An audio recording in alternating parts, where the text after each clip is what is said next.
Hello, everybody. This is the Empirical Audiophile. And today I wanted to talk to you about, I had a good conversation with a viewer that watched some of my videos, and he sent me an email and his phone number and said he'd like to talk to me. And we had a pretty good conversation for almost an hour, talking about stereo stuff, talking about he's looking for some used equipment. Some Conrad Johnson, wanted to get my opinion on what to really buy on the Conrad Johnson. And it was a very good conversation, but we got on the subject of used equipment. And he was in his 50s. He's a doctor from New York, and he's got a lot of stereo equipment, and he has, he told me he has a set of clipshless Scalas. And I told him some modifications he can do to the Scalas to make them sound better. Because he said, they sound a little harsh. I said, yeah, people wind up buying like the Klipsch horns. And then after a while of owning them, they find out they're a little harsh. And I said, but there is a way to calm that down very easily. So I told him what to do. Just like I had to do with my LTECs, okay? I've heard it with JBL, I heard it with LTECs, I heard it with Klipsch. They can get a little edgy after you buy them. And so there's a way to take that edginess off of the horns because they're good speakers. For the price, they're good speakers if you know how to tweak them or modify them without spending a lot of money. But anyhow, I don't want to go on a tangent with that, but we start talking about used equipment and stuff like that, and the price. And I said, I was shocked to look at like the Conrad Johnson Premier 11A, for example, that amplifier. I saw it for sale for over $4,000, and I said, wow. I was shocked for a piece of used equipment like the Conrad Johnson Premier 11A for that price. It's an excellent amplifier. Okay, really, I run my Conrad Johnson 11A with KT 120 tubes, not the 6550s. And I said, you're going to get more bass and mid-range, but you're going to lack a little bit in the highs, and the 6550s seem to give you better highs up there, but they won't give you the bass impact that the KT 120s do. I said, that's a good thing. You kind of switch tubes off, rebias the tubes, and have a little bit different sound. And I said, I was shocked to see the $4,000 price tag. And then he got talking about some LTECs. A guy had a couple sets of LTECs, and he said they sold right away for what he was asking for them. So we got talking. I said, the thing that gets me is I went through that time period of some like these receivers. You see a lot of these receivers. You see the Pioneers, you see the Marantz, you see the Samsuis, you see the Kenwoods, these big monstrous receivers. I had a SX1250 Pioneer. And it was a big receiver, weighed about 70 pounds, had it for years and years and years. And I said, if you went through that time period where these receivers were made, like in the 70s and 80s, I said, until they stopped making these, Japanese stopped making these big, powerful receivers, I said, they were good, but they weren't that great. I said, you have to remember they were middle of the road equipment. That's all. They were just middle of the road equipment, sonic wise. They were receivers. What do you expect? Yes, I have to admit to me, they sound better than the receivers you buy today, because the receivers you buy today seem like they've gotten cheaper. They don't use the same way of presenting the sound to you. They're made for surround sound. But yes, I would say the older receivers sound more musical than it seems like today's receivers do. But I saw, I think it was a Pioneer, and it was looked at and everything by the people selling it, and they wanted like $3,400 for it. I said, I don't know what happened to this stuff. It was good equipment, but not great equipment. During that time period, companies like Mark Levinston, Conrad Johnson, Jeff Rowland, Audio Research, all these companies were out there presenting high-end equipment. And these receivers couldn't hold a candle to that equipment. They were good, but they couldn't hold a candle to that equipment. So they were middle of the road equipment. They were built very nice, and that's one thing I have to admit. The quality was there, not like today's receivers where everything's made with cheap circuit boards and, the cheapest they can get it to make the maximum amount of money. Yes, they were built nice, but I said, if you think about it, all those receivers, if you look at the RCA jacks in the back, they were all steel. There was nothing, that was copper, as they say, oh, steel's terrible. There was nothing that was copper. It was just steel, and the steel could even rust where your interconnects went. That's all it was. They in that time period, I think for my Pioneer, I still had the sales receipt for it. I paid like $860 for it, brand new, when I bought it, and now it's going for over $3,000. Then you hear the other people who make videos and stuff that, well, they were able to get these receivers for $100 or $200 or whatever, cheap. Well, usually these are from estate sales or people who someone has passed away and they just happened to get there. I think there was a guy in Florida was picking up a lot. He had a whole room full of these receivers. Now, these receivers, like my Pioneer, for example, it idled. I mean, it just idled. No music, no nothing. 600 watts. It idled up to 1,250 watts for a, what was it, 120 watt receiver, 160 watt receiver. It was the step below the highest one that Pioneer made as far as how much wattage it gave. And to be all honest with you, with my LTEX, I didn't need anything near 100 watts of power. The LTEX would have been fine with 25 watts, 40 watts. The clips are the same way. You don't need anything near that.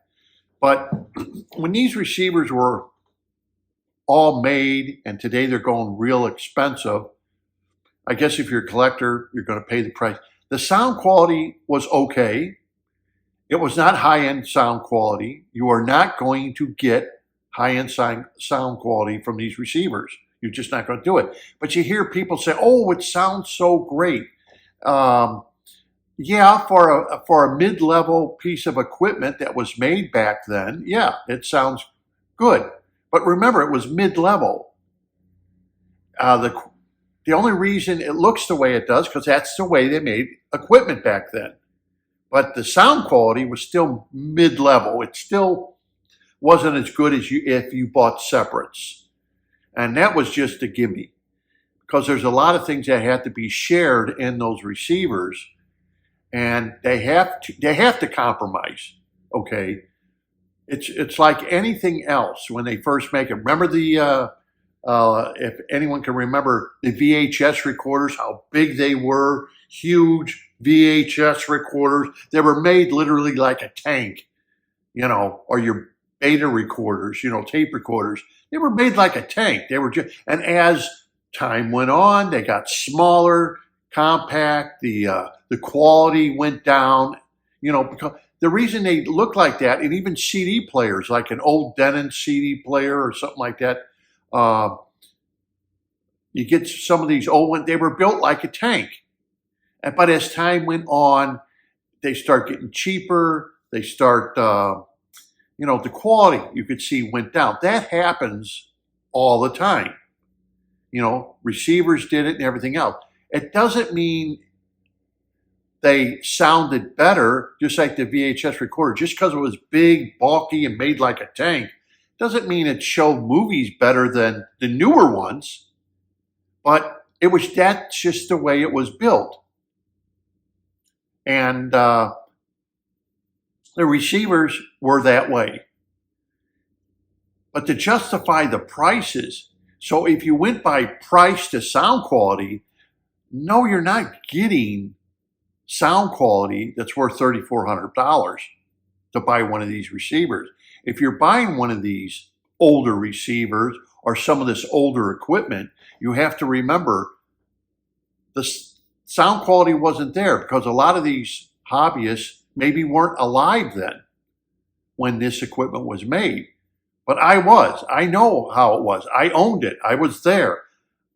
I would go to the salons and listen to all the different receivers and stuff like that, the way they were made and everything. Just because they were made like a tank doesn't mean they sounded like a beautiful piece of equipment.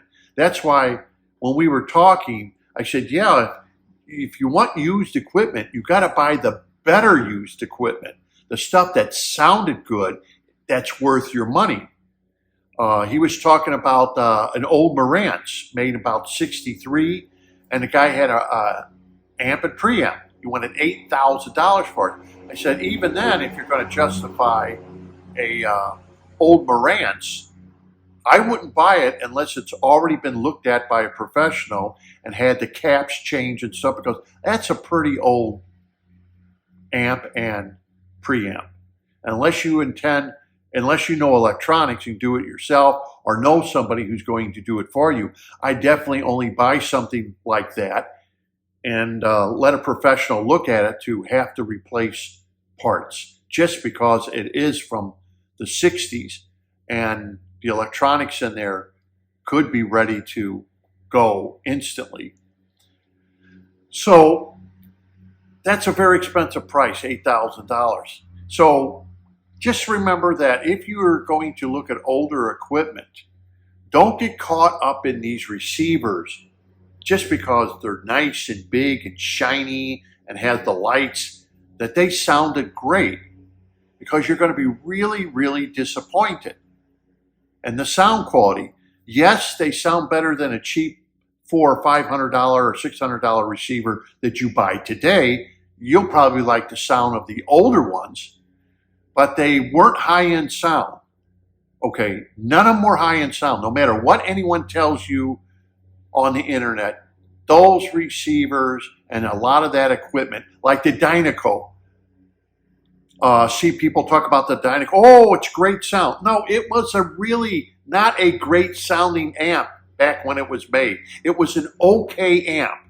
It was made cheap so everyone could buy it and get you into the hobby. It was a cheap amp, the Dynaco was.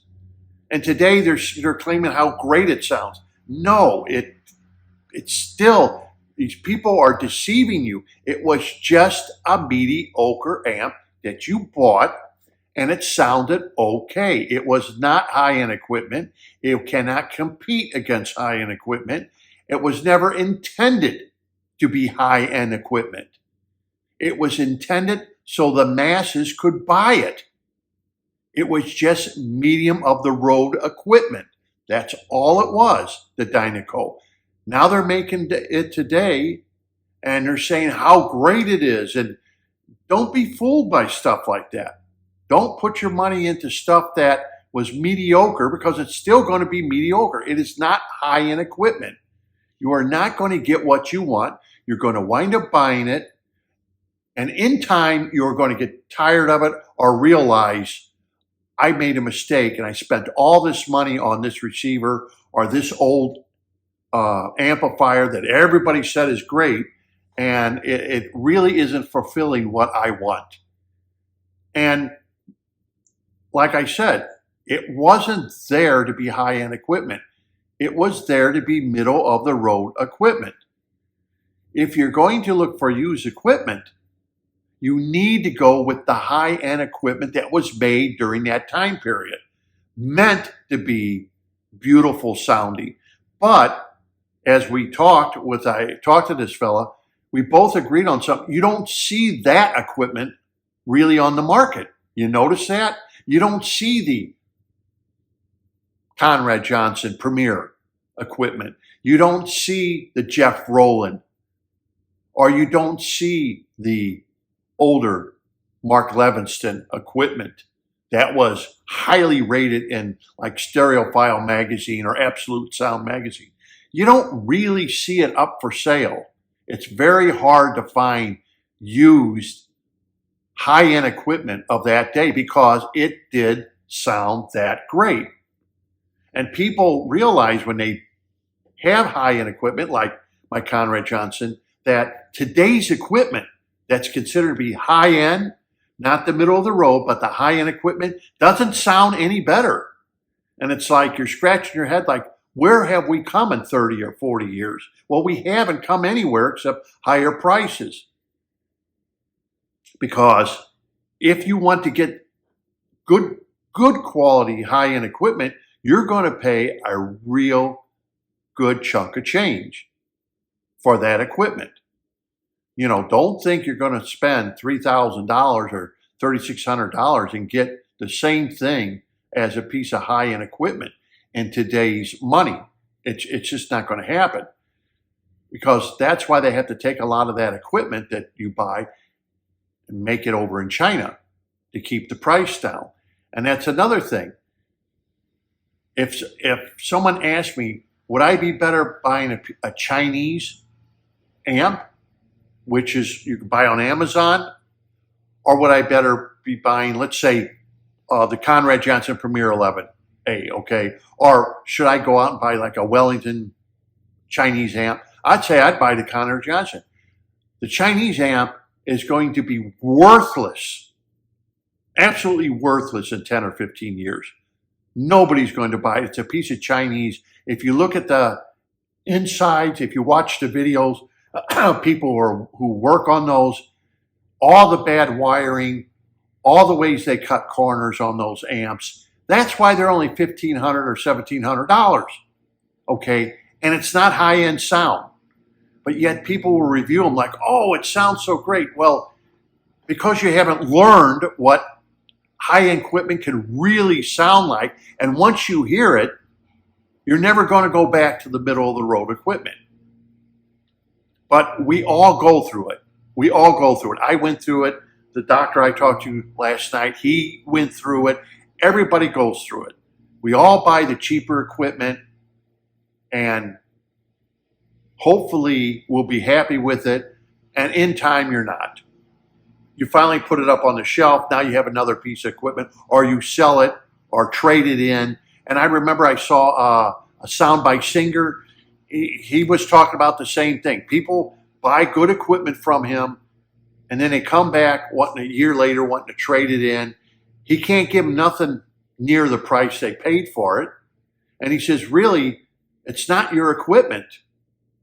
You know, you need to improve what you have. He said, it's not your equipment, but we're always trying to seek that next step, but we want to do the next step with only spending $100 or $200 more.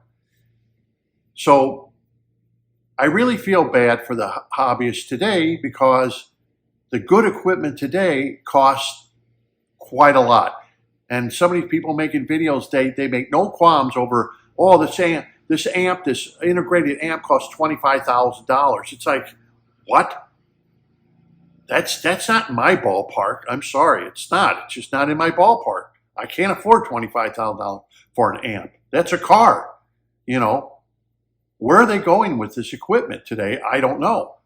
But does it really sound leaps and bounds from the older equipment? No, it doesn't. It's not leaps and bounds to the good equipment that was made several years ago, is what I'm saying. It's not.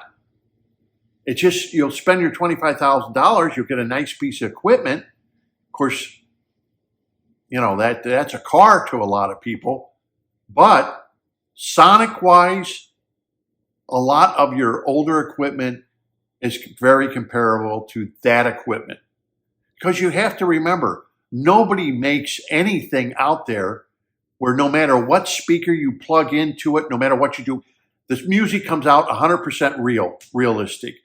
Nobody makes it.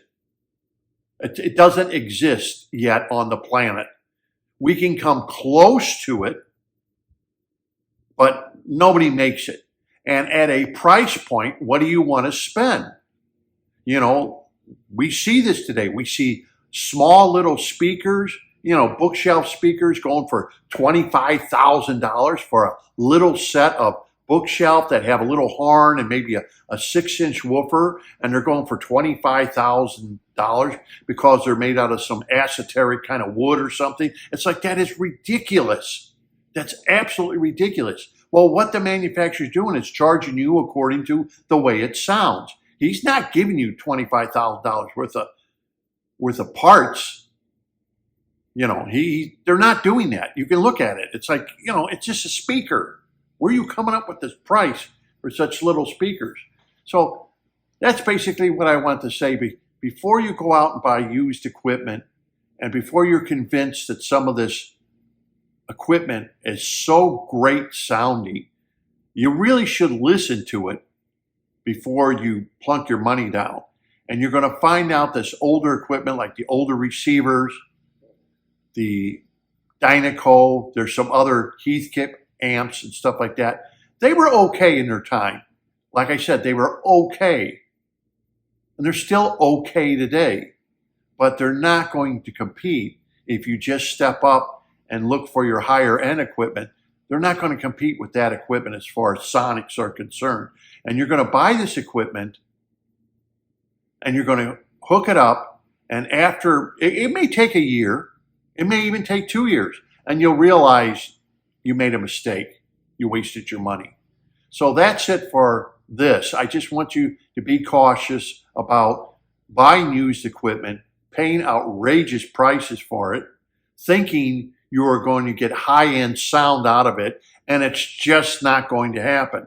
The equipment was not built to give high-end sound, because if it was built to get high-end sound, it would have been a lot more expensive to buy it when I bought my receiver than $860. It would have been more like, you know, $2,000-3,000, like the high-end equipment back then was, not $800. So you're only going to get what was out there. That if you look at the price when it was brand new, you're not going to get more than what you think, just because somebody's on YouTube telling you how great it sounds. Don't forget, they're trying to sell a product. So you got to think about that before you buy it. If you like the way it looks, if you think it sounds good, and if you think for what you paid for it, it's worth the money, and you're a happy camper, then that is great. That is wonderful. But don't deceive yourself in believing that those old amps and everything were so great sounding that they could replace some of the high-end gear that was made during that time period. No, it's not going to compete to that high-end gear. And that's why you don't find that high-end gear for sale, because it sounded so good for that time period that the cheaper pieces of equipment, like the Dynacos and your Marantz and everything else, they couldn't compete with the sound quality. They just couldn't compete. They weren't designed to be high-end equipment. It was designed for the masses to buy it. Just like receivers today, you pay $450. It's designed for the masses to buy at Best Buy. Those receivers were made, and Dynaco amps and everything, they were made for the masses to buy so they could sell a lot of them, and they gave middle-of-the-road sound quality. So that's it for my little 2 cents worth. Just take a little bit of caution. If you buy something like that, you like it, that's great. Great. That's wonderful, great. But if you're someone who's trying to achieve high-end sound, you're not going to do it with a piece of gear like that. You're just not going to do it. I don't care what you hook them up to. You're not achieving what you may want to achieve.